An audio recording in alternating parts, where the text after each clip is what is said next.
Oke, Assalamualaikum warahmatullahi wabarakatuh. Selamat pagi dan salam sejahtera. Bertemu lagi dengan Bu Puji dalam kuliah Matematika Discrete 2.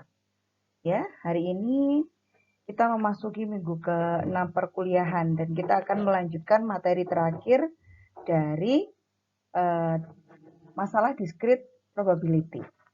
Ya, kita sudah 4 kali pertemuan ini membahas terkait masalah discrete probability. Dan insya Allah ini adalah pembahasan terakhir dari urusan discrete probability.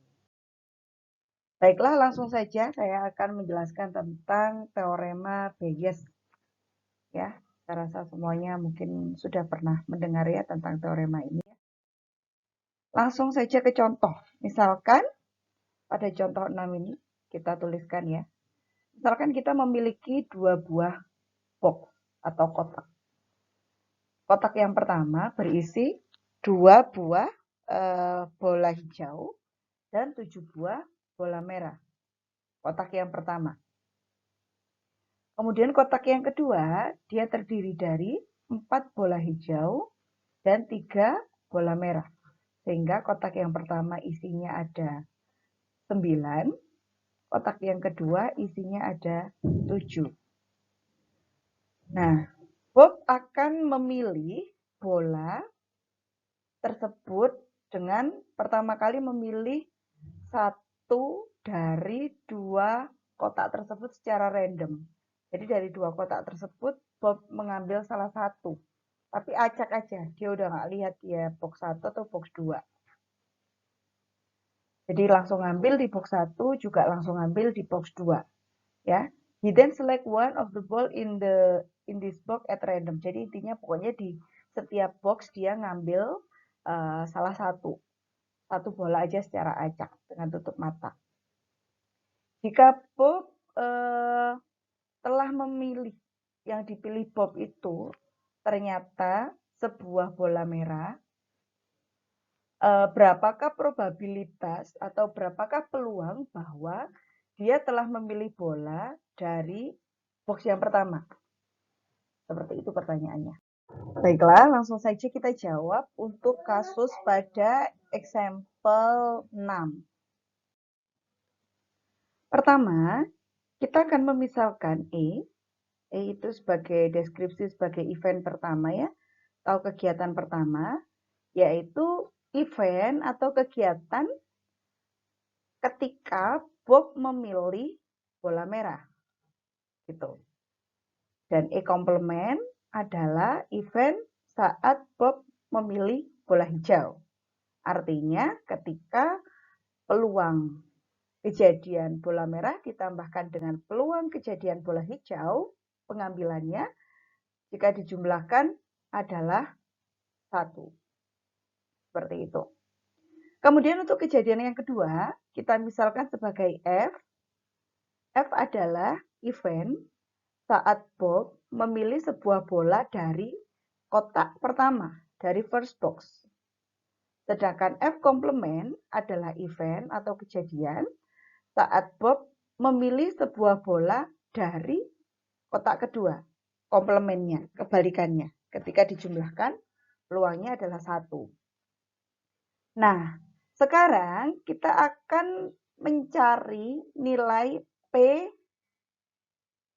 peluang dari F kondisional E. Ya, jadi peluang kondisional F terhadap E.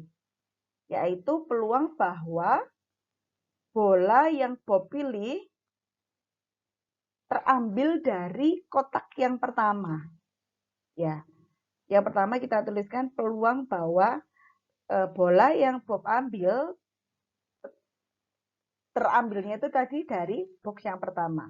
Maka kita dapat tuliskan rumus dari peluang kondisional sebagai berikut. P F kondisional E sama dengan P F irisan E dibagi PE, peluang E. Nah, sekarang kita pelajari satu persatu. Box yang pertama.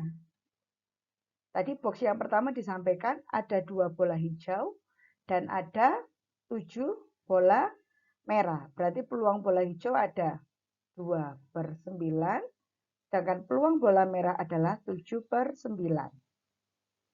Sedangkan pada box kedua, ada 4 bola hijau dan 3 bola merah. Sehingga peluang bola hijau adalah 4/7, peluang bola merah adalah 3/7. Lalu, peluang kondisional E terhadap F sama dengan 7/9.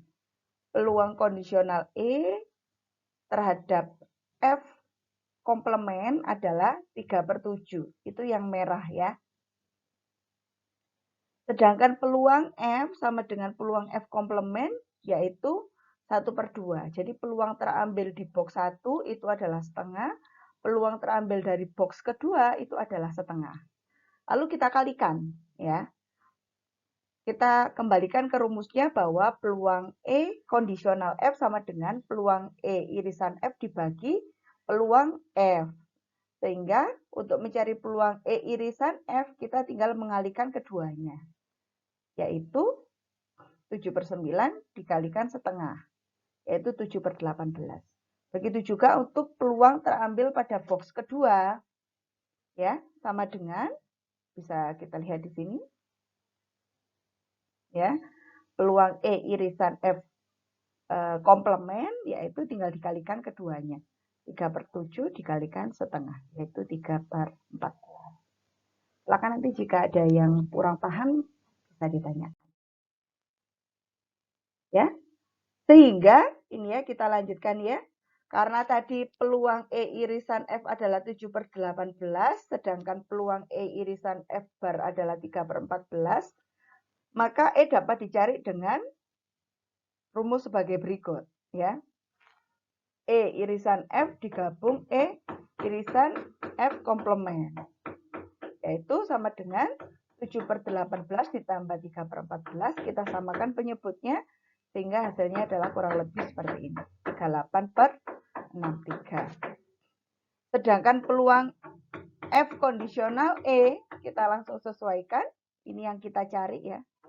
Peluang F kondisional E kita dapat menghitung dengan cara menggunakan rumus peluang E irisan F dibagi peluang E. Event yang pertama.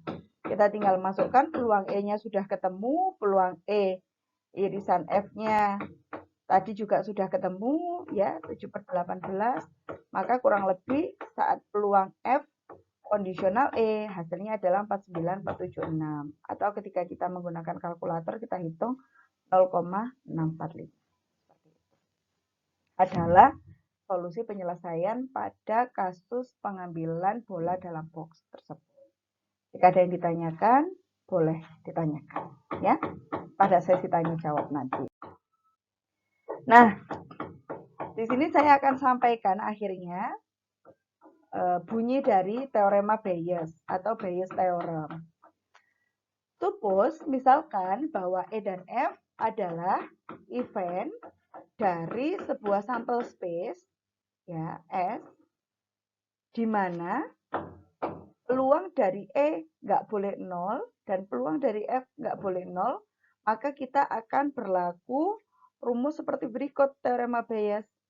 Peluang F kondisional E sama dengan peluang E kondisional F dikalikan peluang F dibagi peluang E kondisional F dikalikan peluang F ditambah dan seterusnya. Ini bisa saudara contoh dan saudara intip ketika mengerjakan tugas. Ya, rumus yang kita cari. Ini adalah teorema Bayes. Bayes theorem. Oke, selanjutnya untuk contoh yang ketujuh, ya. Suppose ya kita misalkan bahwa setiap orang ya dari 100.000 gitu ya. Satu orang dari 100.000 orang dia memiliki partikel ya dari penyakit yang jarang banget yang akan menimpa orang tersebut. Jadi berapa persen ini? 0,001% gitu ya. 0,001%. Jadi satu orang dari 100.000 orang yang ada dia itu disampaikan punya partikel dari penyakit jarang, gitu ya, yang kemungkinan nanti saat dilakukan tes diagnosa dia terjangkit, seperti itu. Asumsinya seperti itu. Nah, hasil pengetesan itu kebenarannya adalah 99%, jadi akurat, ya, akurat banget.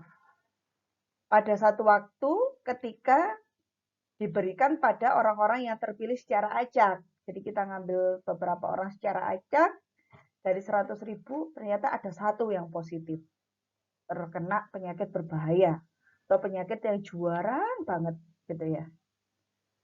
Lalu kemudian, sebentar, yang diberikan pada setiap orang yang terpilih secara random yang punya sakitnya.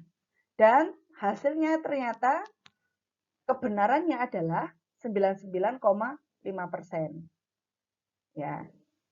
Jadi ketika dia dites, alat tesnya ini 99%. Tapi saat diteskan kepada orang secara acak dipilih, dia itu kebenarannya 99,5%. Yang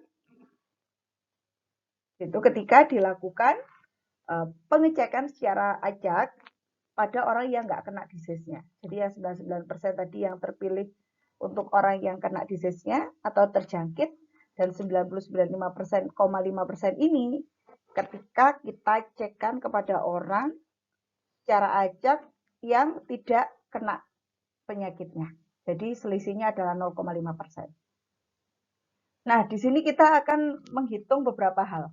Yang pertama, peluang bahwa seseorang yang dilakukan tes itu positif dari penyakit tersebut, gitu ya. The probability that a person who test positive for the disease has the disease. Nah, ini harusnya salah satunya yang negatif, ya. Jadi berapa peluang orang yang dites yang saat itu masih positif, yang saat itu sakit dites masih positif, dan yang kedua yang saat itu tidak sakit dites dan hasilnya juga positif. Kayak gitu ya. Jadi ini salah satunya yang nggak sakit, ya. Yang satunya sakit, yang satunya nggak sakit. Oke? Oke, yang pertama, kita misalkan ada F itu event ya, event atau kejadian bahwa seorang terpilih secara acak memiliki sakitnya. Jadi kita pilih orang secara acak dan dia itu punya sakitnya. Kita sebut saja lah rare disease-nya itu COVID-19 ya. Meskipun COVID-19 ini sudah tidak rare. Kita sebut saja. Misalkan kita pilih secara acak seseorang untuk dilakukan tes gitu ya. Dan E itu adalah event bahwa seseorang terpilih secara acak tes positif dari disease-nya. Jadi yang satunya cuma ada penyakitnya, yang satunya sudah positif terkena, gitu ya. Jadi ibaratnya kalau misalkan COVID-19 ini rapidnya sudah positif, ini swabnya sudah positif. Jadi semakin gede peluangnya. Nah, kita akan menghitung peluang F kondisional E, ya. Nah, dengan menggunakan teorema Bayes untuk menghitung peluang F kondisional E, kita akan mencari peluang E kondisional F, peluang E kondisional F bar atau F komposit gitu ya. Kemudian peluang F dan peluang F komposit ya. Lalu kita akan tahu bahwa satu orang dari 100.000 tadi memiliki penyakitnya, punya penyakitnya. Sehingga peluang F 1/100.000 atau kita tuliskan 0,00001. Sedangkan peluang F bar tinggal dikurangi. 1 dikurangi 0,00001 yaitu kurang lebih 0,999 seperti ini. Nah, karena satu orang yang memiliki penyakit tadi dites ternyata 99% positif pada satu waktu, kita tahu bahwa peluang E kondisional F adalah 0,99 karena 99% kalau dijadikan bilangan desimal 0,99 ya. Nah, di sini disampaikan bahwa peluang bahwa benar-benar positif yaitu pada seseorang yang sakit dan setelah dites ternyata positif, berarti kita dapat menghitung dengan cara peluang E komposit kondisional F, yaitu dengan cara menghitung 1 dikurangkan peluang E kondisional F, yaitu 1 dikurang 0,99, yaitu 0,1. Sehingga untuk peluang yang hasilnya itu negatif, yaitu orang yang dites dari orang yang sakit dites negatif itu 0,01 atau 1%. Dan 99%-nya terpilih orang yang sakit dan dites itu positif. Lalu, selanjutnya, karena setiap orang yang tidak memiliki penyakit tadi dites itu 99,5 negatif dalam satu yang waktu, kita pun tahu bahwa peluang E komposit kondisional F komposit yaitu 0,995. Jadi ini dibentuk dalam bentuk desimal atau peluang. Ini artinya peluang bahwa benar-benar negatif seseorang tadi tanpa penyakit ketika dites itu negatif yaitu sebesar 0,995. Berarti misalkan orang itu baik-baik saja terus kemudian dites ternyata negatif, berarti peluangnya gede banget, 0,995. Sehingga kita tahu bahwa peluang E kondisional F bar, F komposit, yaitu 1 dikurangkan ini, yaitu 1,0,995, yaitu 0,005. Yaitu dia adalah peluang dari tidak positif lah intinya, bahwa seseorang yang nggak ada penyakitnya sama sekali atau yang sehat-sehat saja dites positif itu adalah peluang 0,005. Kalau dalam kasus COVID-19 itu OTG, ya, kejadian orang tanpa gejala itu peluangnya 0,005. Tapi di sini tidak disebutkan COVID-19 ya, hanya disampaikan rare disease.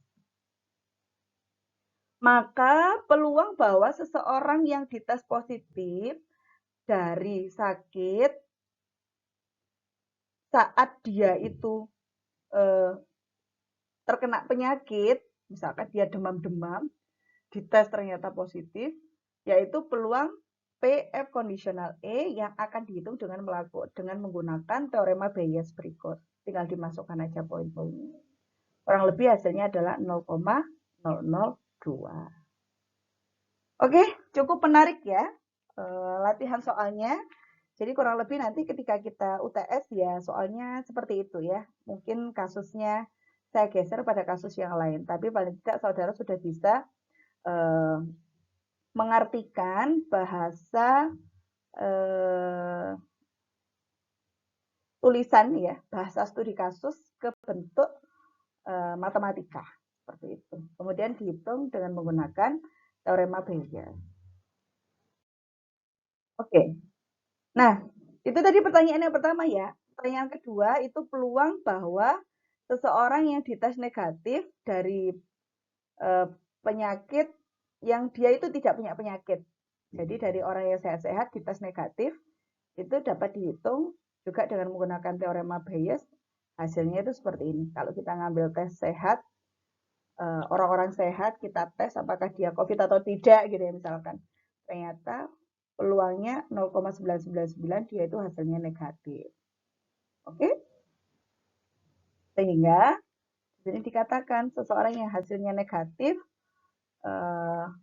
dari orang yang dipilih secara acak yaitu orang-orang sehat yaitu 99,9%. Sedangkan di sini terpilih 0,2% itu ketika kita memilih orang yang sakit beberapa orang dan kita cek ternyata yang positif peluangnya adalah 0,2%. Seperti itu ya. Oke, jika ada yang belum paham nanti bisa ditanyakan saat sesi tanya jawab. Kemudian yang selanjutnya adalah expected value dan variance. Nah, ini agak mirip-mirip dengan statistika dasar ya. Nanti kayaknya saya nggak perlu terlalu detail, nanti akan saya colek-colek saja. Yang penting saudara ngerti gitu ya maksudnya ya. Expected value and variance. Expected value adalah gitu ya, variabel acak yang merupakan jumlahan dari semua elemen pada sampel space ya, yang dikalikan dengan peluang dari elemen dan nilai dari variabel acak pada elemen tersebut. Nah, expected value adalah rata-rata berbobot dari value atau dari nilai dari variabel acak. Saya ulangi lagi, expected value, nilai expected adalah rata-rata berbobot dari nilai pada variabel acak. Rumusnya kurang lebih seperti ini, expected value. Ya. E dari X itu adalah elemennya, merupakan jumlahan berbobot yang dia merupakan perkalian dari peluang dan elemennya. Peluang dan elemennya. Ya. Dan deviation, ya, deviation kita dapat menghitungnya dengan XS min, ini sama saya rasa ya, sama dengan standar deviasi yang kita pelajari. Elemennya XX dikurangkan dengan even dari X, gitu ya. Difference between the value of X and the mean. Sorry, ini adalah mean, ya. Mean of X, mean itu adalah average atau rata-rata. Itu untuk deviation. Kalau expected value, kita tinggal mengikuti rumus ini. Dan kita akan menerapkan rumus ini pada studi kasus. Seperti itu. Kemudian contoh ke-8. Misalkan X adalah sebuah angka yang muncul ketika dadu di roll itu di apa ya ibaratnya, dua dadu dilemparkan gitu ya. Berapa expected value dari X?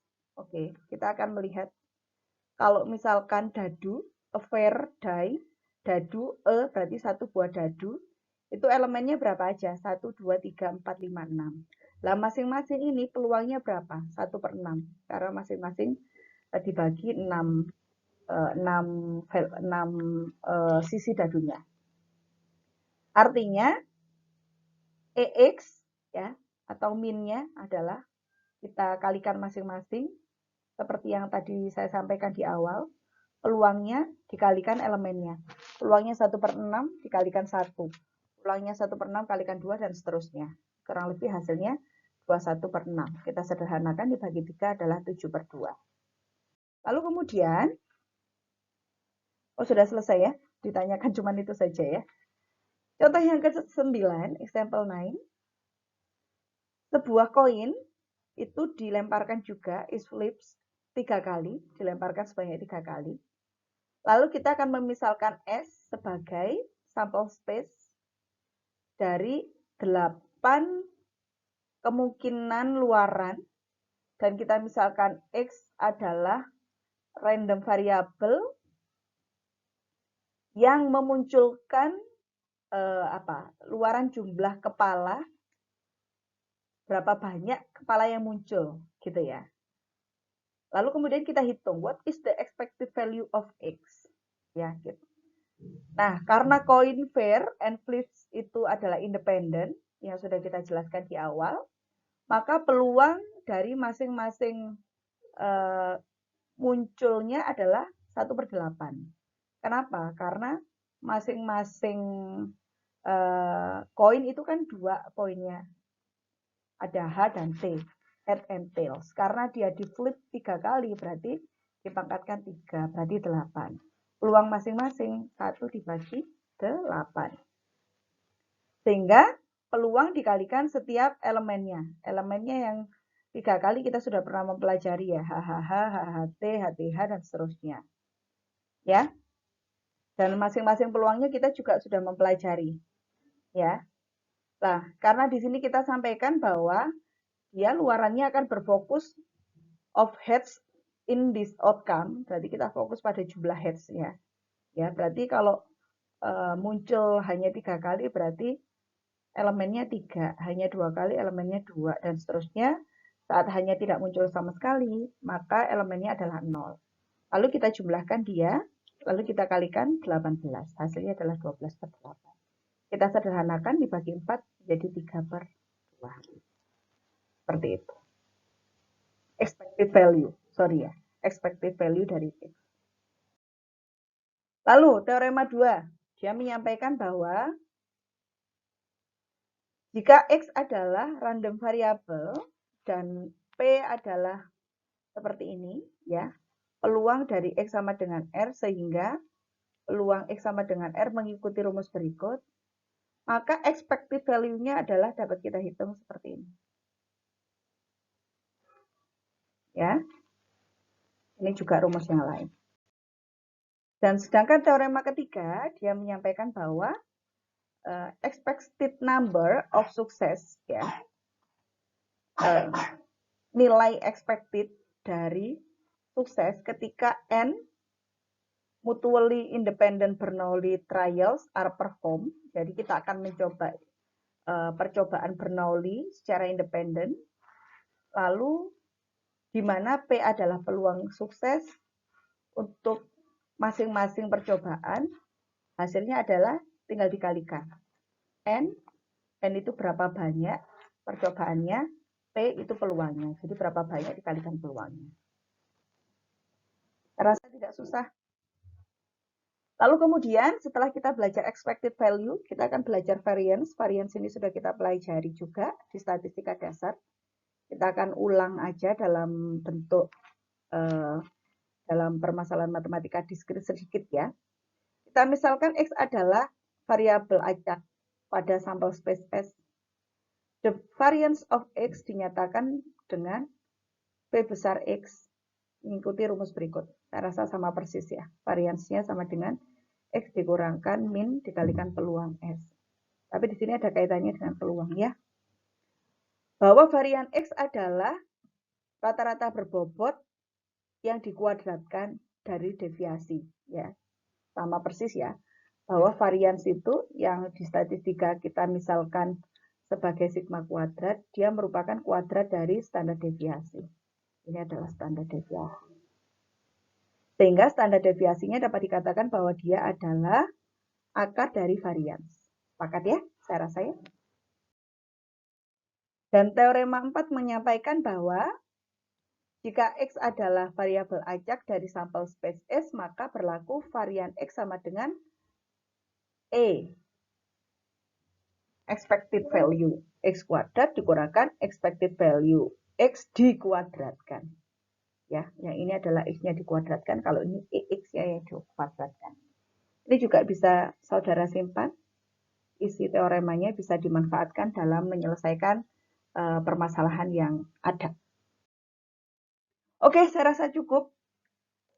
Saya tutup dengan kalimat motivasi dari peribahasa Cina bahwa sebuah permata itu tidak akan dapat dipoles tanpa gesekan. Demikian juga seseorang tidak akan menjadi sukses tanpa tantangan. Semangat belajar, kita lanjutkan pada sesi diskusi. Saya akhiri. Assalamualaikum warahmatullahi wabarakatuh.